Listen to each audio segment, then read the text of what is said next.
Hunted Down, a short story by Charles Dickens. 1. Most of us see some romances in life. In my capacity as chief manager of a life assurance office, I think I have, within the last 30 years, seen more romances than the generality of men, however unpromising the opportunity may at first sight seem. As I have retired and live at my ease, I possess the means that I used to want of considering what I have seen at leisure. My experiences have a more remarkable aspect, so reviewed, than they had when they were in progress. I have come home from the play now, and can recall the scenes of the drama upon which the curtain has fallen, free from the glare, bewilderment, and bustle of the theatre. Let me recall one of these romances of the real world. There is nothing truer than physiognomy taken in connection with manner. The art of reading that book of which eternal wisdom obliges every human creature to present his or her own page with the individual character written on it is a difficult one, perhaps, and is little studied. It may require some natural aptitude, and it must require, for everything does, some patience and some pains. That these are not usually given to it, that numbers of people accept a few stock, commonplace expressions of the face as the whole list of characteristics, and neither seek nor know the refinements that are truest, that you, for instance, give a great deal of time and attention to the reading of music, Greek, Latin, French, Italian, Hebrew, if you please, and do not qualify yourself to read the face of the master or mistress looking over your shoulder teaching it to you, I assume to be 500 times more probable than improbable. Perhaps a little self-sufficiency may be at the bottom of this. Facial expression requires no study from you, you think. It comes by nature to you to know enough about it, and you are not to be taken in. I confess, for my part, that I have been taken in over and over again. I have been taken in by acquaintances, and I have been taken in, of course, by friends, far oftener by friends than by any other class of persons. How came I to be so deceived? Had I quite misread their faces? No. Believe me, my first impression of those people, founded on face and manner alone, was invariably true. My mistake was in suffering them to come nearer to me and explain themselves away. 2. The partition which separated my own office from our general outer office in the city was of thick plate glass. I could see through it what passed in the outer office without hearing a word. I had it put up in place of a wall that had been there for years, ever since the house was built. It is no matter whether I did or did not make the change in order that I might derive my first impression of strangers who came to us on business from their faces alone, without being influenced by anything they said. Enough to mention that I turned my glass partition to that account, and that a life assurance office is at all times exposed to be practiced upon by the most crafty and cruel of the human race. It was through my glass partition that I first saw the gentleman whose story I am going to tell. He had come in without my observing it, and had put his hat and umbrella on the broad counter, and was bending over it to take some papers from one of the clerks. He was about 40 or so, dark, exceedingly well dressed in black, being in mourning, and the hand he extended with a polite air had a particularly well-fitting black kid glove upon it. His hair, which was elaborately brushed and oiled, was parted straight up the middle, and he presented this parting to the clerk exactly, to my thinking, as if he had said in so many words, "You must take me, if you please, my friend, just as I show myself. Come straight up here, follow the gravel path, keep off the grass. I allow no trespassing." I conceived a very great aversion to that man the moment I thus saw him. He had asked for some of our printed forms, and the clerk was giving them to him and explaining them. An obliged and agreeable smile was on his face, and his eyes met those of the clerk with a sprightly look. I have known a vast quantity of nonsense, talked about bad men not looking you in the face. Don't trust that conventional idea. Dishonesty will stare honesty out of countenance, any day in the week, if there is anything to be got by it. I saw in the corner of his eyelash that he became aware of my looking at him. Immediately he turned the parting in his hair toward the glass partition, as if he said to me with a sweet smile, "Straight up here, if you please. Off the grass." In a few moments, he had put on his hat and taken up his umbrella, and was gone. I beckoned the clerk into my room and asked, "Who was that?" He had the gentleman's card in his hand. Mr. Julius Slinkton, Middle Temple. "A barrister, Mr. Adams." "I think not, sir." "I should have thought him a clergyman, but for his having no reverend here," said I. "Probably from his appearance," Mr. Adams replied. "He is reading for orders." I should mention that he wore a dainty white cravat and dainty linen altogether. "What did he want, Mr. Adams?" "Merely a form of proposal, sir, and form of reference." "Recommended here, did he say?" "Yes, he said he was recommended here by a friend of yours. He noticed you, but said that as he had not the pleasure of your personal acquaintance, he would not trouble you." "Did he know my name?" "Oh, yes, sir. He said, 'There is Mr. Sampson, I see.'" "A well-spoken gentleman, apparently." "Remarkably so, sir." "Insinuating manners, apparently." "Very much so indeed, sir." "Ha!" said I. "I want nothing at present, Mr. Adams." Within a fortnight of that day, I went to dine with a friend of mine, a merchant, a man of taste, who buys pictures and books, and the first man I saw among the company was Mr. Julius Slinkton.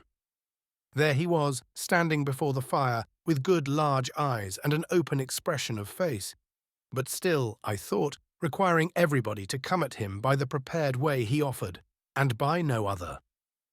I noticed him ask my friend to introduce him to Mr. Sampson, and my friend did so. Mr. Slinkton was very happy to see me. Not too happy. There was no overdoing of the matter. Happy in a thoroughly well-bred, perfectly unmeaning way. "I thought you had met," our host observed.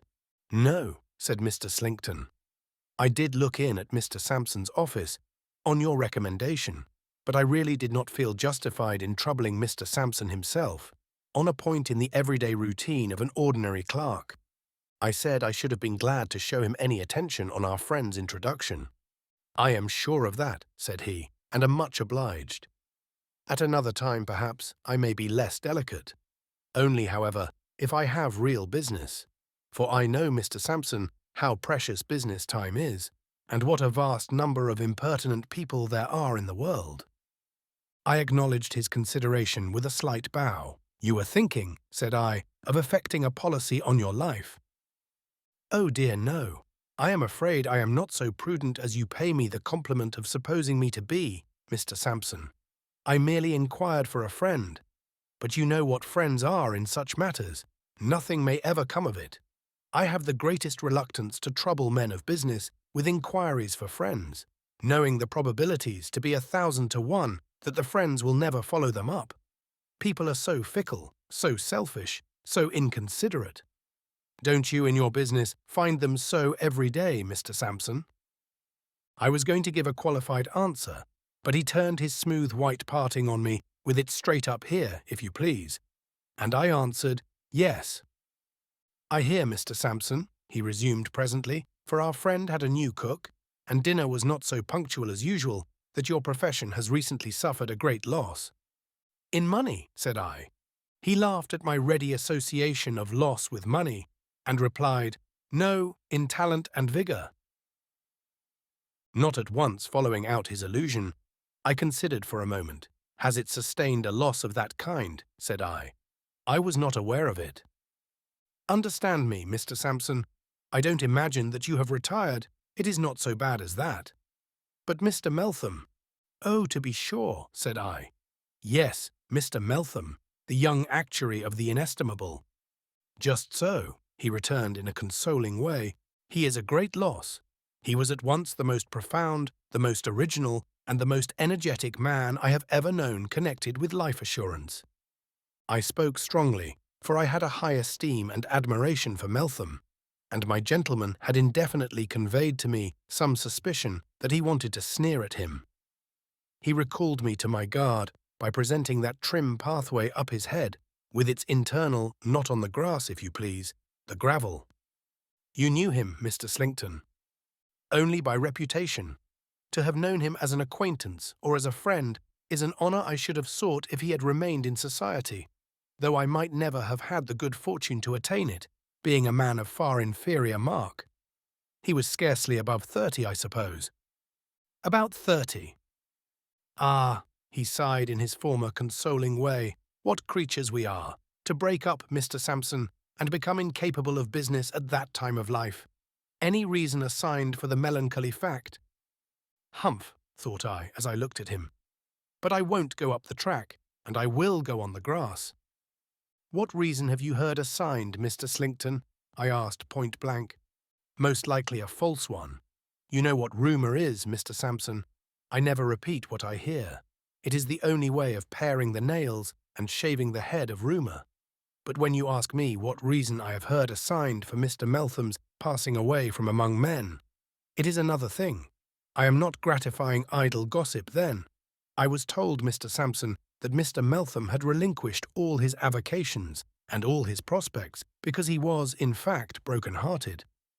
A disappointed attachment, I heard, though it hardly seems probable in the case of a man so distinguished and so attractive. Attractions and distinctions are no armour against death, said I. Oh, she died. Pray pardon me, I did not hear that. That indeed makes it very, very sad. Poor Mr. Meltham. She died. Ah, dear me, lamentable, lamentable.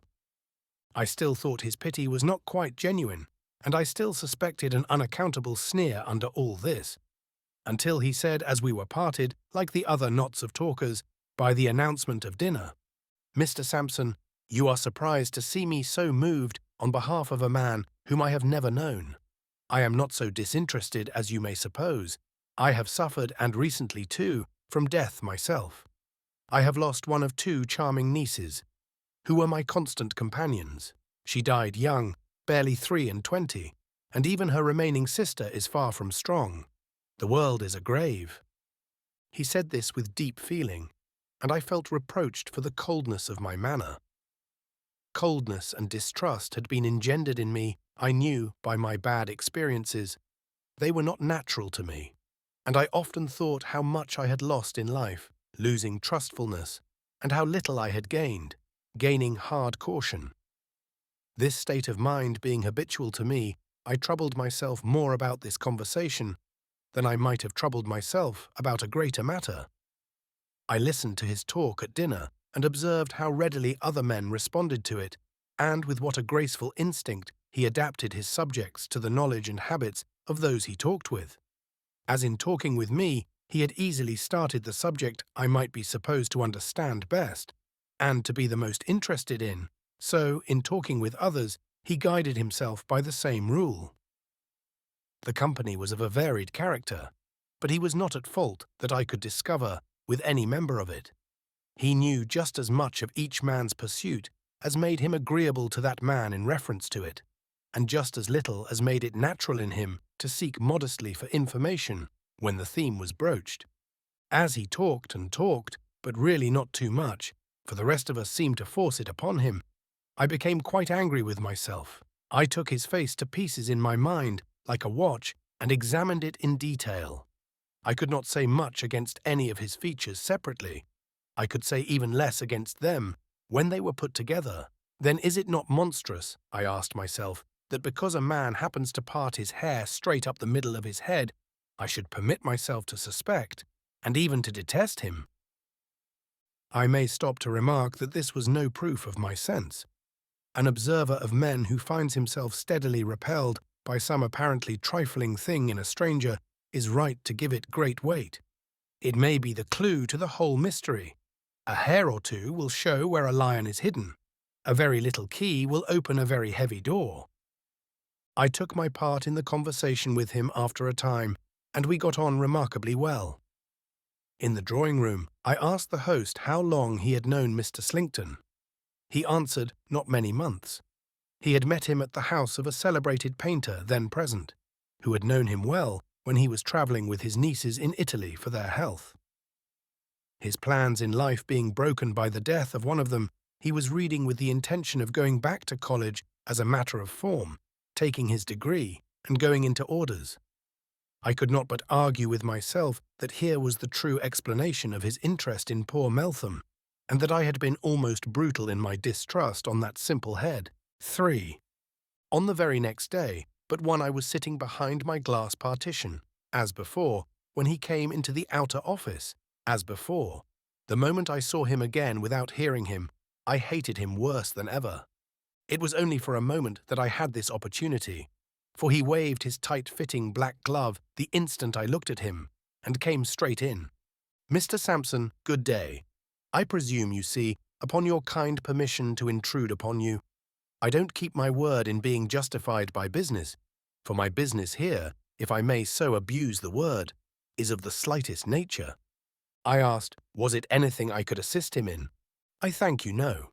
I merely called to inquire outside whether my dilatory friend had been so false to himself as to be practical and sensible. But of course he has done nothing. I gave him your papers with my own hand, and he was hot upon the intention. But of course he has done nothing.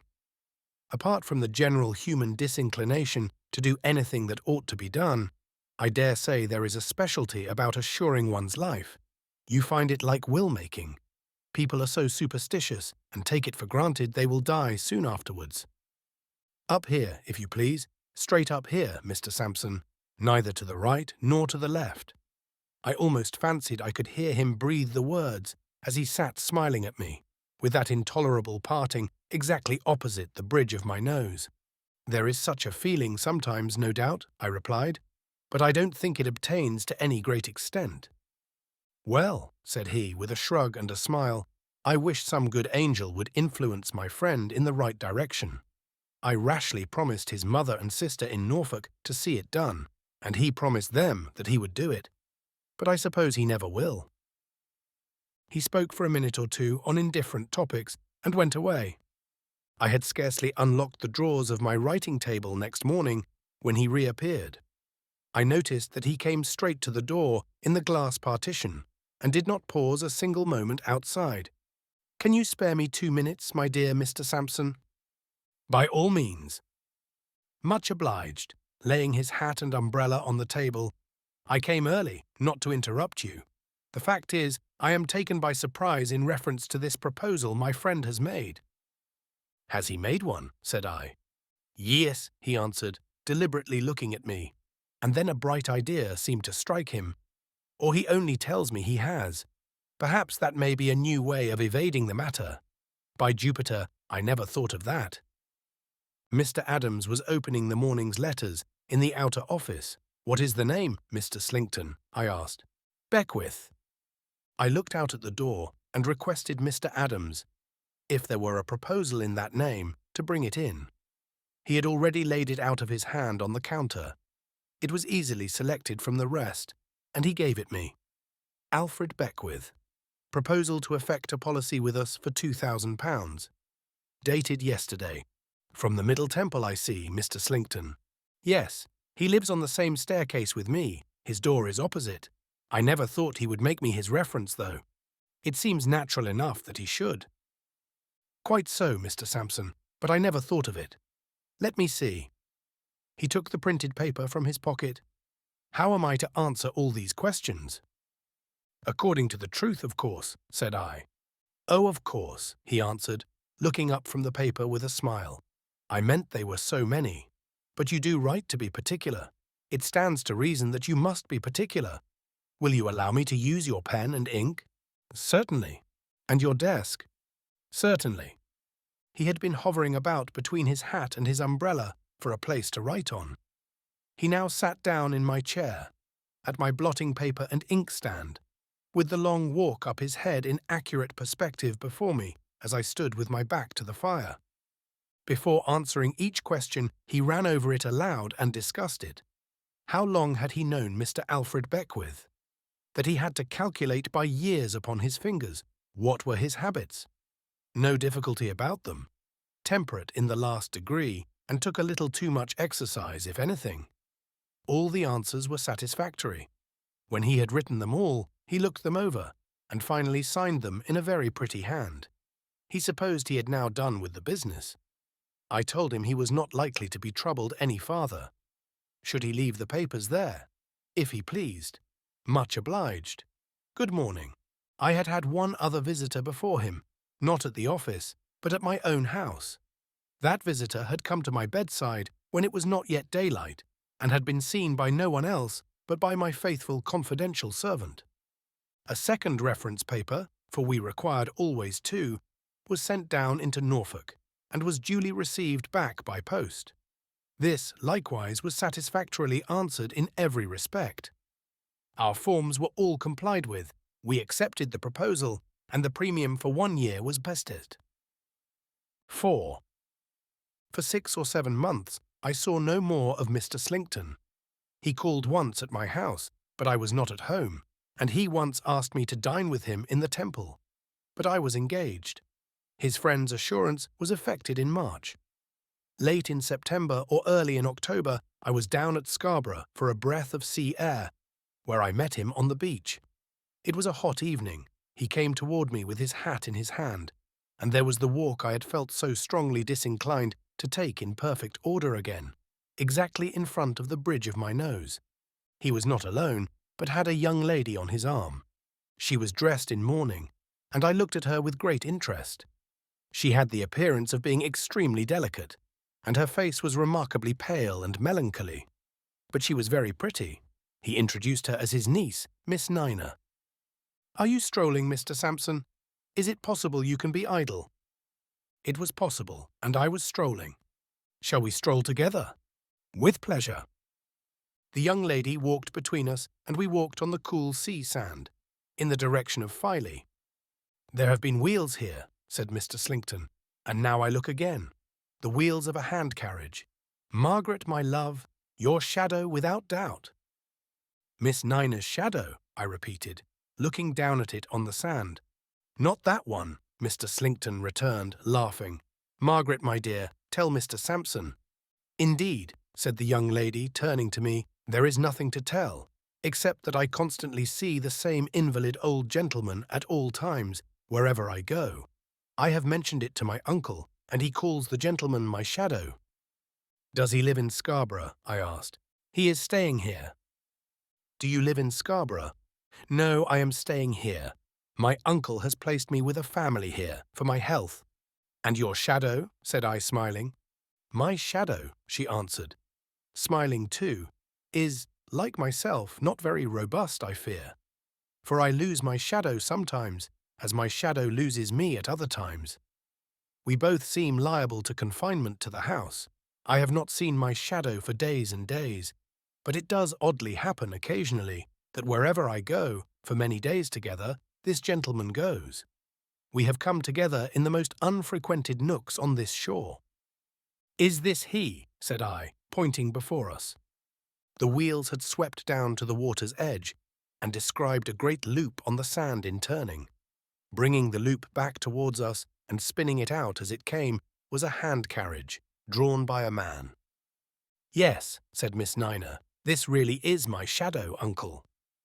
As the carriage approached us, and we approached the carriage, I saw within it an old man, whose head was sunk on his breast, and who was enveloped in a variety of wrappers. He was drawn by a very quiet but very keen-looking man, with iron-grey hair, who was slightly lame. They had passed us when the carriage stopped, and the old gentleman within, putting out his arm, called to me by my name.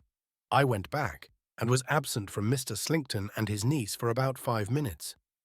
When I rejoined them, Mr. Slinkton was the first to speak. Indeed, he said to me in a raised voice before I came up with him, "It is well you have not been longer, or my niece might have died of curiosity to know who her shadow is, Mr. Sampson." "An old East India director," said I, "an intimate friend of our friends, at whose house I first had the pleasure of meeting you, a certain Major Banks. You have heard of him?" "Never." "Very rich, Miss Nina, but very old and very crippled. An amiable man, sensible, much interested in you. He has just been expatiating on the affection that he has observed to exist between you and your uncle." Mr. Slinkton was holding his hat again, and he passed his hand up the straight walk, as if he himself went up it serenely, after me. "Mr. Sampson," he said, tenderly pressing his niece's arm in his, Our affection was always a strong one, for we have had but few near ties. We have still fewer now. We have associations to bring us together that are not of this world, Margaret." "Dear uncle," murmured the young lady, and turned her face aside to hide her tears. "My niece and I have such remembrances and regrets in common, Mr. Sampson," he feelingly pursued, "that it would be strange indeed if the relations between us were cold or indifferent. If I remember a conversation we once had together, you will understand the reference I make. Cheer up, dear Margaret. Don't droop, don't droop. My Margaret, I cannot bear to see you droop." The poor young lady was very much affected, but controlled herself. His feelings, too, were very acute.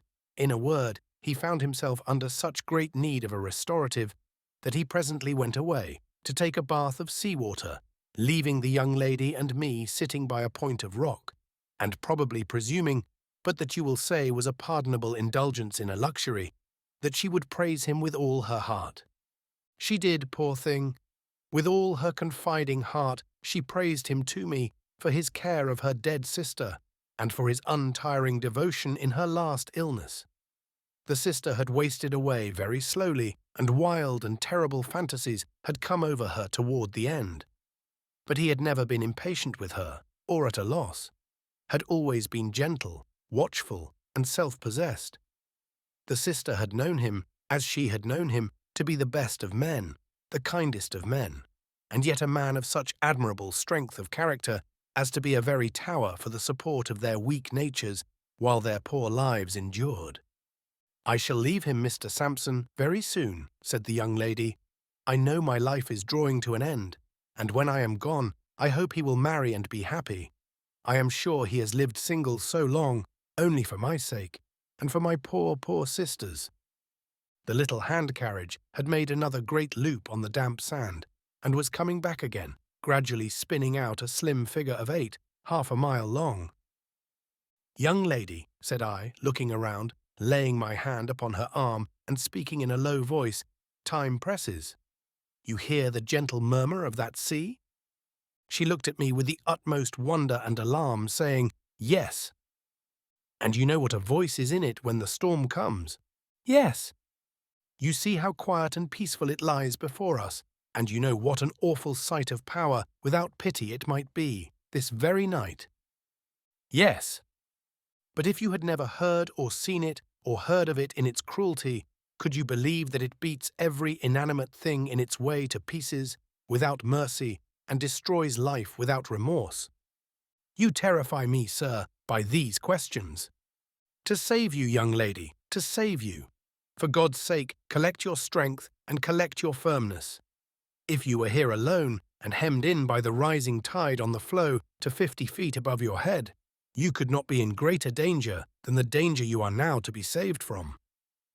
The figure on the sand was spun out and straggled off into a crooked little jerk that ended at the cliff very near us. "As I am, before heaven and the judge of all mankind, your friend, and your dead sister's friend, I solemnly entreat you, Miss Nina, without one moment's loss of time, to come to this gentleman with me. If the little carriage had been less near to us, I doubt if I could have got her away, but it was so near that we were there before she had recovered the hurry of being urged from the rock. I did not remain there with her 2 minutes. Certainly within 5, I had the inexpressible satisfaction of seeing her, from the point we had sat on, and to which I had returned, half supported and half carried up some rude steps, notched in the cliff, by the figure of an active man. With that figure beside her, I knew she was safe anywhere. I sat alone on the rock, awaiting Mr. Slinkton's return.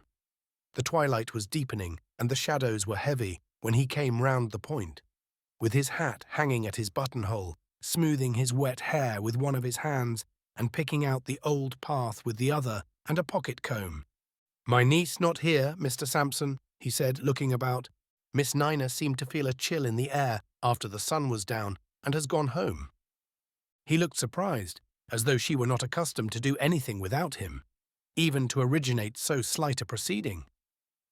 "I persuaded Miss Nina," I explained.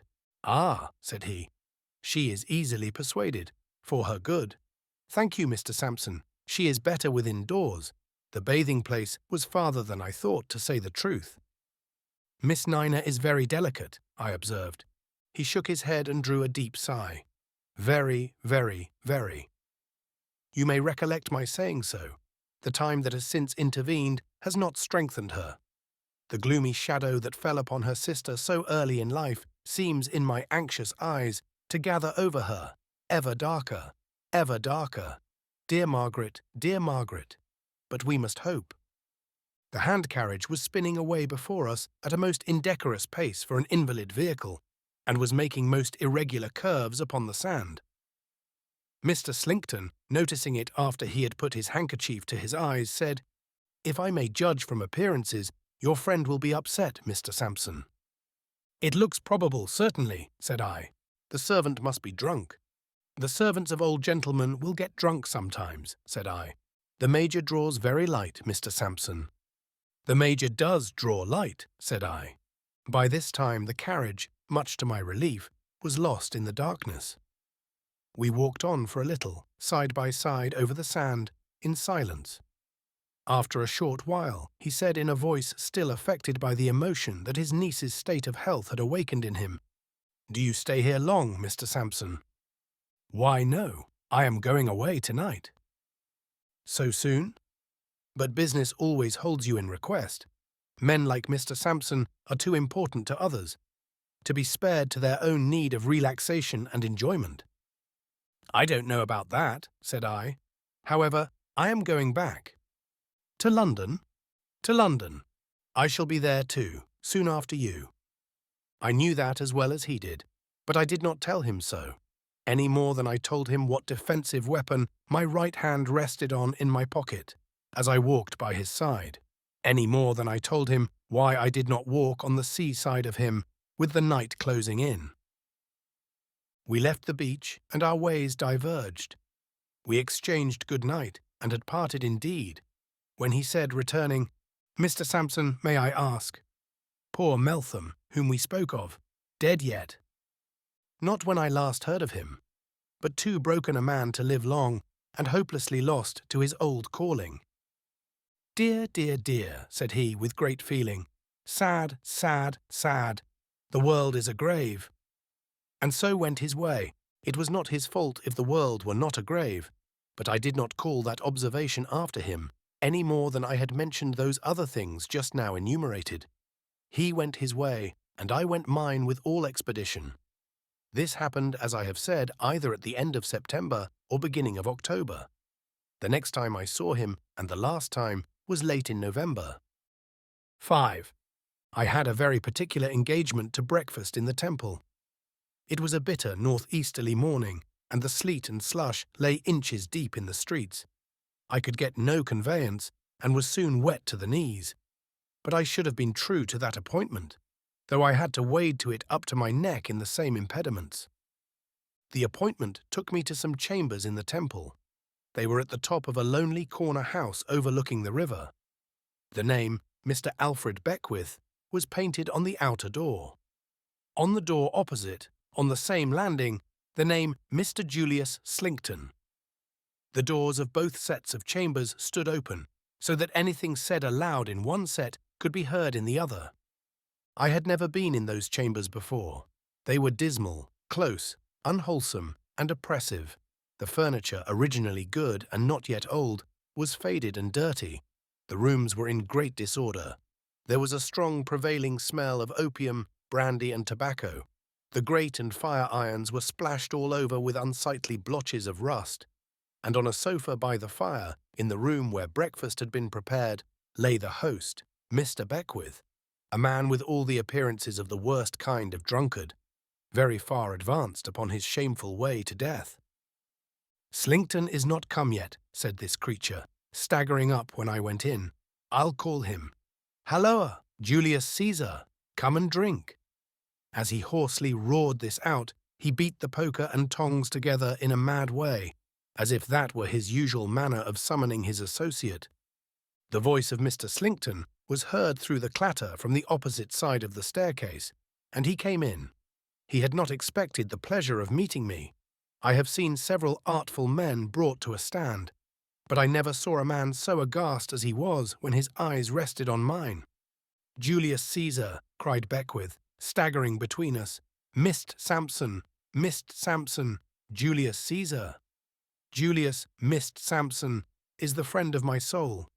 Julius keeps me plied with liquor, morning, noon, and night. Julius is a real benefactor. Julius threw the tea and coffee out of window when I used to have any. Julius empties all the water jugs of their contents and fills them with spirits. Julius winds me up and keeps me going. Boil the brandy, Julius. There was a rusty and furred saucepan in the ashes.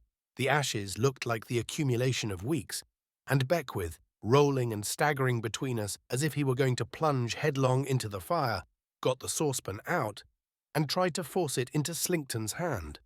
"Boil the brandy, Julius Caesar. Come, do your usual office. Boil the brandy." He became so fierce in his gesticulations with the saucepan that I expected to see him lay open Slinkton's head with it. I therefore put out my hand to check him. He reeled back to the sofa and sat there panting, shaking and red-eyed, in his rags of dressing gown, looking at us both. I noticed then that there was nothing to drink on the table but brandy, and nothing to eat but salted herrings and a hot, sickly, highly peppered stew. "At all events, Mr. Sampson," said Slinkton, offering me the smooth gravel path for the last time, "I thank you for interfering between me and this unfortunate man's violence. However you came here, Mr. Sampson, or with whatever motive you came here, at least I thank you for that." "Boil the brandy," muttered Beckwith. Without gratifying his desire to know how I came there, I said quietly, "How is your niece, Mr. Slinkton?" He looked hard at me, and I looked hard at him. "I am sorry to say, Mr. Sampson, that my niece has proved treacherous and ungrateful to her best friend. She left me without a word of notice or explanation. She was misled, no doubt, by some designing rascal.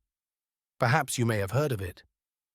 "I did hear that she was misled by a designing rascal. In fact, I have proof of it." "Are you sure of that?" said he. "Quite." "Boil the brandy," muttered Beckwith. "Company to breakfast, Julius Caesar. Do your usual office. Provide the usual breakfast, dinner, tea, and supper. Boil the brandy." The eyes of Slinkton looked from him to me, and he said after a moment's consideration, "Mr. Sampson, you are a man of the world, and so am I. I will be plain with you." "Oh, no, you won't," said I, shaking my head. "I tell you, sir, I will be plain with you." "And I tell you, you will not," said I. "I know all about you. You plain with anyone?" "Nonsense, nonsense. I plainly tell you, Mr. Sampson," he went on, with a manner almost composed, "that I understand your object. You want to save your funds and escape from your liabilities. These are old tricks of trade with you office gentlemen. But you will not do it, sir. You will not succeed. You have not an easy adversary to play against when you play against me. We shall have to inquire in due time when and how Mr. Beckwith fell into his present habits. With that remark, sir, I put this poor creature and his incoherent wanderings of speech aside and wish you a good morning and a better case next time." While he was saying this, Beckwith had filled a half-pint glass with brandy. At this moment, he threw the brandy at his face and threw the glass after it. Slinkton put his hands up, half-blinded with the spirit, and cut with the glass across the forehead. At the sound of the breakage, a fourth person came into the room, closed the door, and stood at it. He was a very quiet but very keen-looking man, with iron-grey hair and slightly lame. Slinkton pulled out his handkerchief, assuaged the pain in his smarting eyes, and dabbled the blood on his forehead. He was a long time about it, and I saw that in the doing of it, a tremendous change came over him, occasioned by the change in Beckwith, who ceased to pant and tremble, sat upright, and never took his eyes off him. I never in my life saw a face in which abhorrence and determination were so forcibly painted as in Beckwith's then. "Look at me, you villain," said Beckwith, "and see me as I really am. I took these rooms to make them a trap for you. I came into them as a drunkard, to bait the trap for you. You fell into the trap, and you will never leave it alive. On the morning when you last went to Mr. Sampson's office, I had seen him first. Your plot has been known to both of us all along, and you have been counterplotted all along. What? Having been cajoled into putting that prize of £2,000 in your power, I was to be done to death with brandy, and brandy not proving quick enough, with something quicker. Have I never seen you, when you thought my senses gone, pouring from your little bottle into my glass? Why, you murderer and forger, alone here with you in the dead of night. As I have so often been, I have had my hand upon the trigger of a pistol 20 times to blow your brains out. This sudden starting up of the thing that he had supposed to be his imbecile victim into a determined man, with a settled resolution to hunt him down and be the death of him, mercilessly expressed from head to foot, was in the first shock too much for him. Without any figure of speech, he staggered under it. But there is no greater mistake than to suppose that a man who is a calculating criminal is, in any phase of his guilt, otherwise than true to himself, and perfectly consistent with his whole character. Such a man commits murder, and murder is the natural culmination of his course. Such a man has to outface murder, and will do it with hardihood and effrontery. It is a sort of fashion to express surprise that any notorious criminal, having such crime upon his conscience, can so brave it out.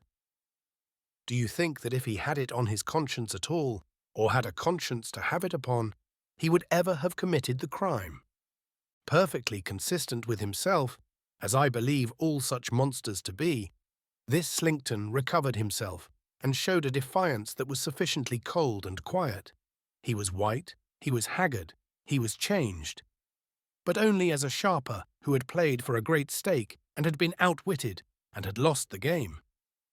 "Listen to me, you villain," said Beckwith, "and let every word you hear me say be a stab in your wicked heart. When I took these rooms to throw myself in your way and lead you on to the scheme that I knew my appearance and supposed character and habits would suggest to such a devil, how did I know that? Because you were no stranger to me. I knew you well. And I knew you to be the cruel wretch who, for so much money, had killed one innocent girl while she trusted him implicitly, and who was by inches killing another." Slinkton took out a snuff-box, took a pinch of snuff, and laughed. "But see here," said Beckwith, never looking away, never raising his voice, never relaxing his face, never unclenching his hand. "See what a dull wolf you have been after all, the infatuated drunkard who never drank a 50th part of the liquor you plied him with, but poured it away here, there, everywhere, almost before your eyes, who bought over the fellow you set to watch him and to ply him, by outbidding you in his bribe before he had been at his work 3 days, with whom you have observed no caution, yet who was so bent on ridding the earth of you as a wild beast that he would have defeated you if you had been ever so prudent. That drunkard whom you have, many a time, left on the floor of this room, and who has even let you go out of it, alive and undeceived, when you have turned him over with your foot, has almost as often, on the same night, within an hour, within a few minutes, watched you awake, had his hand at your pillow when you were asleep, turned over your papers, taken samples from your bottles and packets of powder, changed their contents, rifled every secret of your life. He had had another pinch of snuff in his hand, but had gradually let it drop from between his fingers to the floor, where he now smoothed it out with his foot, looking down at it the while.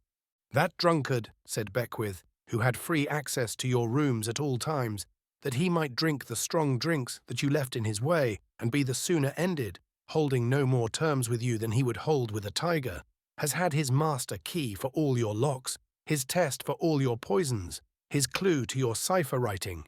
He can tell you, as well as you can tell him, how long it took to complete that deed, what doses there were, what intervals, what signs of gradual decay upon mind and body, what distempered fancies were produced, what observable changes, what physical pain. He can tell you, as well as you can tell him, that all this was recorded day by day as a lesson of experience for future service. He can tell you, better than you can tell him, where that journal is at this moment." Slinkton stopped the action of his foot, and looked at Beckwith. "No," said the latter, as if answering a question from him, "not in the drawer of the writing desk that opens with a spring. It is not there, and it never will be there again." "Then you are a thief," said Slinkton, without any change whatever in the inflexible purpose, which it was quite terrific even to me to contemplate, and from the power of which I had always felt convinced it was impossible for this wretch to escape. Beckwith returned, "And I am your niece's shadow too." With an imprecation, Slinkton put his hand to his head, tore out some hair, and flung it to the ground. It was the end of the smooth walk. He destroyed it in the action, and it will soon be seen that his use for it was past. Beckwith went on. "Whenever you left here, I left here. Although I understood that you found it necessary to pause in the completion of that purpose, to avert suspicion, still I watched you close, with the poor confiding girl. When I had the diary and could read it word by word, it was only about the night before your last visit to Scarborough. You remember the night? You slept with a small flat vial tied to your wrist. I sent to Mr. Sampson, who was kept out of view. This is Mr. Sampson's trusty servant standing by the door. We three saved your niece among us." Slinkton looked at us all, took an uncertain step or two from the place where he had stood, returned to it, and glanced about him in a very curious way, as one of the meaner reptiles might, looking for a hole to hide in. I noticed at the same time that a singular change took place in the figure of the man, as if it collapsed within his clothes, and they consequently became ill-shapen and ill-fitting.